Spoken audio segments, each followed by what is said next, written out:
नमस्कार दोस्तों, आपका स्वागत है मेरे क्लासेस पर। दोस्तों, आप सभी को पता ही है हमारे आरआरसी ग्रुप डी के एग्ज़ाम चल रहे हैं और इस समय चल रहा है हमारा फेज़ 4। ठीक है ना। फेज़ 4 हमारा कंप्लीट होने को है, सिर्फ एक दिन का एग्ज़ाम और बाकी है 7 अक्टूबर का। ठीक है ना। तो दोस्तों, आज हम जो शिफ्ट हो चुकी हैं उनके आधार पर अपनी एक्सपेक्टेड कट ऑफ के बारे में बात करेंगे। ठीक है ना। और देखेंगे कि कितने मार्क्स बन रहे हैं जिस पर हम अपने पैट दे पाएंगे। ठीक है ना। पैट की तैयारी हमें स्टार्ट कर देनी चाहिए अगर हमारे इतने मार्क्स बन रहे हैं तो। ठीक है ना दोस्तों। तो चलते हैं बिना किसी देरी के, शुरू करते हैं अपनी वीडियो और देखते हैं कितने मार्क्स पर हमारे पैट देने का मौका मिल जाएगा। ठीक है ना। चलिएगा दोस्तों। सबसे पहले बात कर लेते हैं कि कौन कौन से जोन के एग्ज़ाम है जो हमारे फेज़ 4 में कंप्लीट हुए हैं। किस में? फेज़ 4 में कंप्लीट हुए हैं। एक तो है हमारा आरआरसी ईआर, ठीक है, eastern railway Kolkata, RRC central railway Mumbai और RRC north east railway Gorakhpur. ठीक है ना दोस्तों। तो ये हमारे जोन हैं। इन 3 जोन के एग्ज़ाम फेज़ 4 में हमारे हुए हैं, सिर्फ एक दिन का एग्ज़ाम बाकी है। और ठीक है ना। तो चलिएगा दोस्तों, अब देखते हैं कि हमारी कट ऑफ क्या क्या रहने वाली है। लेकिन कट ऑफ से पहले हम जानेंगे कि कट ऑफ का जो फैक्टर हैं, ठीक है, कट ऑफ डिसाइडिंग फैक्टर कौन कौन से होते हैं जिन पर कट ऑफ डिपेंड करती है, कट ऑफ ज़्यादा जाएगी या कम जाएगी। ठीक है ना। उसके बारे में बात कर लेते हैं।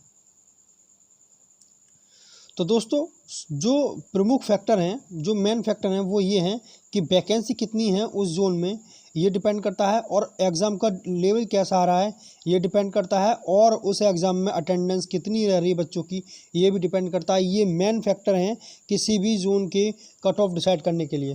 तो दोस्तों, आप सभी की खुशखबरी की बात ये है कि इन सब में भर भर के वैकेंसियाँ हैं, तो आपकी कट ऑफ तो ऑब्वियसली डाउन जाने वाली है। ठीक है ना। पहली बात कर लें वैकेंसी की, तो वैकेंसी खूब भर भर के हैं तीनों जोन में। ठीक है ना। 3 जोन की बात की, तीनों में भरपूर वैकेंसी हैं। ठीक है ना। तो कट ऑफ आपकी नीचे जाने वाली है। और डिफ़िकल्टी लेवल की बात कर लें तो ऐसा कोई खास लेवल नहीं रहा है। पिछले 2-3 जो फेज़ हुए हमारे, जो लेवल उसमें देखने को मिला है वही 19-20 का अंतर देखने को मिला है, बल्कि थोड़ा सा किसी किसी शिफ्ट में थोड़ा सा इजी और थोड़ा सा पिछली बार से हार्ड देखने को मिला है। हार्ड का इन द सेंस बस इतना है कि मैथ में जो सवाल हैं वो थोड़े लेंदी हो गए हैं। ठीक है ना। रीजनिंग में भी जो रीजनिंग में हमारे जो लैंग्वेज बेस हैं सवाल, जो पजल हैं, ठीक है ना, सिटिंग अरेंजमेंट के हैं, और भी सभी सवाल जो रीजनिंग के हैं उनमें थोड़ा सा टाइम टेकिंग, पढ़ने में टाइम ज़्यादा जा रहा है। बस वहाँ पे थोड़ी दिक्कत हो रही है और पेपर पूरा नहीं पढ़ पा रहा है बच्चा। तो इस चक्कर में पूरा पेपर पढ़ ले तो अगर आराम से कर सकते हैं, लेकिन पेपर इतना लेंदी है कि पूरा पेपर पढ़ने में दिक्कत हो रही है। इस चक्कर में ही थोड़ा सा अटेम्प्ट कम हो पा रहा है बच्चे का। ठीक है ना। तो दोस्तों, आप समझ गए होंगे कि लेवल तो बहुत ज़्यादा नहीं रहा है। साइंस में भी यही केस है, वो वही पहले की तरह ही 4-4 स्टेटमेंट के ऑप्शन आ रहे हैं। ठीक है ना। तो उन्हें पढ़ने में टाइम जा रहा है बहुत ज़्यादा। ठीक। तो इस चक्कर में भी अगर आप इस तरह का अगर लेवल देखने मिल रहा है तो इसका मतलब कट ऑफ हमारी डाउन जाने वाली है। देखिए, जो सवाल का अगर वैसे डिफ़िकल्टी लेवल देखें तो कठिन बहुत ज़्यादा नहीं है, लेकिन उनका जो लेवल है ना पढ़ने में, जो टाइम फैक्टर है वो बहुत मैटर कर रहा है। यहाँ पे टाइम का जो टाइम मैनेजमेंट है वो बहुत मैटर कर रहा है, वही इसका लेवल जो है ऊपर उठा दे रहा है। ठीक है ना। तो बस एक टाइम ही है, टाइम की वजह से इसका लेवल क्या हो रहा है, अप हो रहा है। अन्यथा अगर टाइम को अगर मैनेज कर लिया, टाइम में बढ़ा दिया जाए, फिर क्वेश्चन कुछ छोटे कर दिया है तो लेवल इतना ज़्यादा हार्ड नहीं है। ठीक है ना। तो हम कह सकते हैं कि G2 मॉडरेट की तरफ हमारा लेवल है ये। ठीक है। मॉडरेट की तरफ ज़्यादा झुका हुआ लेवल है। ठीक है। अटेंडेंस की बात करें तो अटेंडेंस दोस्तों 42 से लेकर 45 के आसपास अटेंडेंस हर किसी जोन में पहले भी रही है और इस बार भी वही देखने मिल रहा है। बहुत ज़्यादा अटेंडेंस नहीं है। मैक्सिमम अटेंडेंस 50 देखने मिल रही है। ठीक है ना। इससे ज़्यादा अटेंडेंस नहीं देखने मिल रही है। ठीक है। तो दोस्तों, अब देख लेते हैं कट ऑफ क्या क्या रहने वाली है। अभी तक हमने डिस्कस किए हैं कौन कौन से जोन के एग्ज़ाम हमारे हुए हैं। ठीक है ना, फेज़ 4 में, और क्या क्या उसके कट ऑफ डिसाइडिंग फैक्टर हैं उनके बारे में बात कर ली। ठीक है ना। अब बात कर लेते हैं वैकेंसी के बारे में, और कितने गुना बच्चे बुलाए जाएंगे पैट के लिए उसके बारे में, और उनके आधार पर हमारे पैट के लिए क्या क्या वैकेंसी रहने वाली हैं, क्या क्या कट ऑफ रहने वाली है उसके बारे में। ठीक है दोस्तों। चलिएगा दोस्तों, देखते हैं अपना पहला जोन। तो दोस्तों, बात कर लेते हैं RRC ER Kolkata, eastern railway Kolkata के बारे में। ठीक है। तो इसमें वैकेंसी भी देखिए कितनी भर भर के वैकेंसी है, 10,873 वैकेंसियाँ। इतनी वैकेंसियाँ गिने चुने जोन में हैं बस। ठीक है ना। ये बहुत ज़्यादा वैकेंसियाँ हैं, और इसमें कितने बुलाए जाने बच्चे, 32,619 बच्चे बुलाए जाने पैट के लिए। ठीक है ना। आप सभी को पता होना चाहिए कि पैट में 3 गुना बच्चे बुलाए जाएंगे। ठीक है ना। और पैट क्या है, हमारा फिजिकल है वो। ठीक है ना। तो फिजिकल के लिए जिसमें हमें दौड़ लगानी होगी, और पैट की थोड़ी सी कठिनाई है लड़कों के लिए खासकर, उन्हें 35 किलो वजन लेकर कुछ शायद 200 मीटर से ज़्यादा दौड़ना है उन्हें कुछ मिनट के अंदर, ठीक है ना। आप देख लीजिएगा वो क्या एलिजिबिलिटी है उसकी, ठीक है। चलिएगा दोस्तों, देखते हैं उनकी कट ऑफ के बारे में। तो यूआर में अगर आपके कोलकाता जोन्स हैं और आपके 63 से 65 के बीच बन रहे हैं तो आप बिल्कुल सेफ़ हैं। आप पैट की तैयारी स्टार्ट कर दीजिए बिना किसी सोच समझ के, ठीक है ना। किसी की बातों में ना आए कि नहीं इतनी नहीं जाने वाली है, इतनी रहने वाली है। बस आप अगर आपके नंबर इसमें बन रहे हैं तो आपकी तैयारी कीजिएगा, ठीक है ना। और ओबीसी में अगर 58 से 61 के बीच में है तो भी तैयारी स्टार्ट कर दीजिएगा। ईडब्ल्यूएस वाले अगर 54 57 के बीच में मार्क्स बन रहे हैं तो आप बेझिझक तैयारी स्टार्ट कर दीजिए। ऐसा ना हो कि आप ये सोचते रहें पता नहीं आएगा या नहीं आएगा और नंबर आ जाए तो और आपकी तैयारी कंप्लीट नहीं हो पाए। देखिए रेलवे इस समय फुल मूड में है, ताबड़तोड़ तरीके से काम कर रही है, तो ज़्यादा टाइम आपको मिलेगा नहीं इसके बाद में, ठीक है ना। फटाफट इसके रिजल्ट आएंगे और फटाफट से पैड करा लिया जाएगा। तो अभी से लग जाइए बिना किसी देरी के, ठीक है ना। और एससी वाले बच्चे जितने भी हैं जो 51 से 54 के बीच में हैं और एसटी वाले 56 से 49 के बीच में जिनके मार्क्स बन रहे हैं वो सभी तैयारी में लग जाएँ पैड की, ठीक है ना। ज़्यादा टाइम नहीं मिलने वाला है। फिर से आपको बता रहे हैं ज़्यादा टाइम नहीं मिलेगा, आप तैयारी में जुट जाइए पैड की। अगर आप कितने मार्क्स बन रहे हैं तो किसी की बातों में नहीं आए।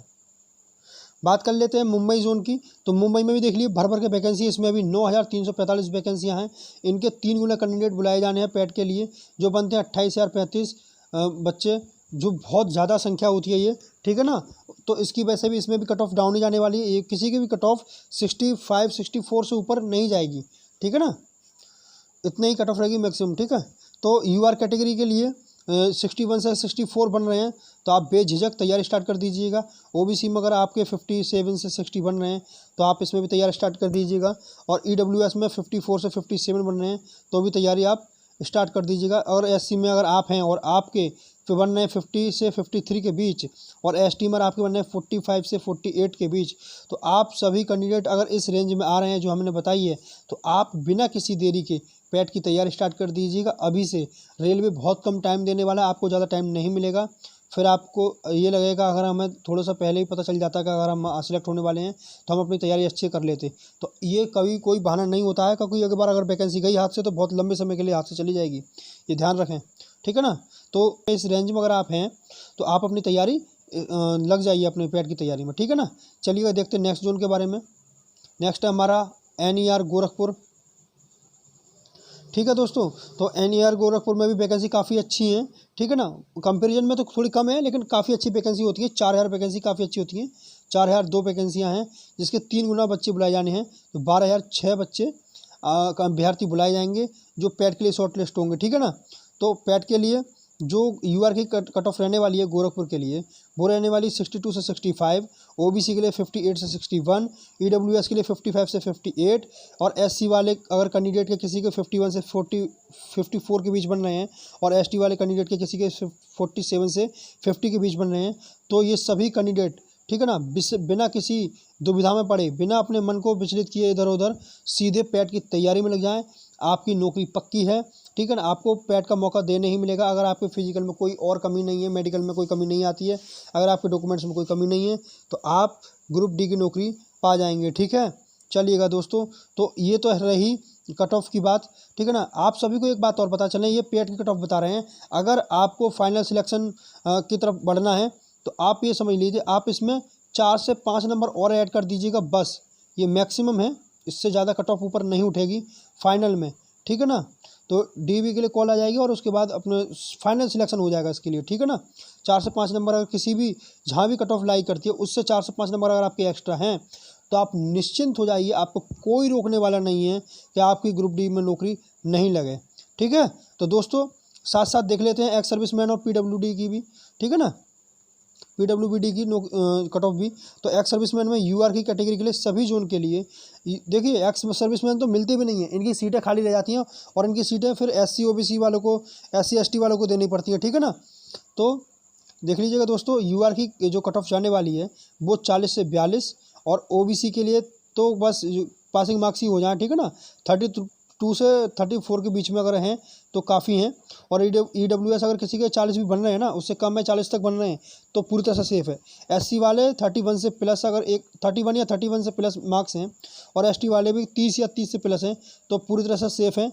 एक्स सर्विसमैन तो आप तो बस निश्चिंत रहें, अगर आप एक्स सर्विसमैन में हैं तो आप तो बस पेपर दे आइए जाके। अगर आपके ठीक ठाक मार्क्स इतने भी बन रहे हैं ना तो आपको कोई रोकने वाला नहीं है, ठीक है। तो आप निश्चिंत रहें और आपको पूरा पूरा पूरा मौका मिलेगा, ठीक है।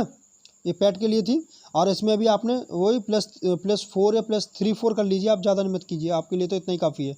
+3 या +4 ये मैक्सिमम है, +3 काफ़ी है फाइनल कट ऑफ के लिए, ठीक है ना। चलिएगा देख लेते हैं हमारे दिव्यांग मित्र जो हैं उनके बारे में भी, उनकी कट ऑफ के बारे में। तो जो BI कैटेगरी में आते हैं उनके लिए 50 से 53 के बीच, और जो HI कैटेगरी में आते हैं उनको 40 से 42, और जो LD कैटेगरी में आते हैं हमारे मित्र वो 51 से 55, और जो MD कैटेगरी में आते हैं 31 से 33। अगर ये सभी हमारे मित्र इन सभी कैटेगरी में, इस सभी रेंज में लाई कर रहे हैं तो आप निश्चिंत हो जाइए।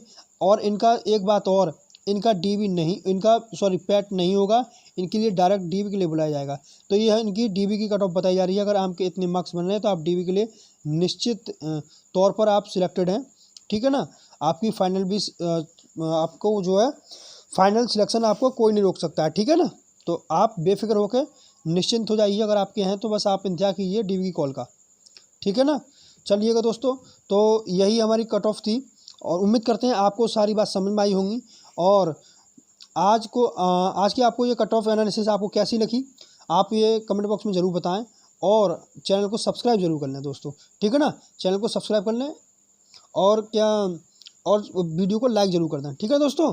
चलिएगा मिलते हैं आपको नेक्स्ट वीडियो के साथ में, तब तक के लिए धन्यवाद। अपनी पढ़ाई करते रहें।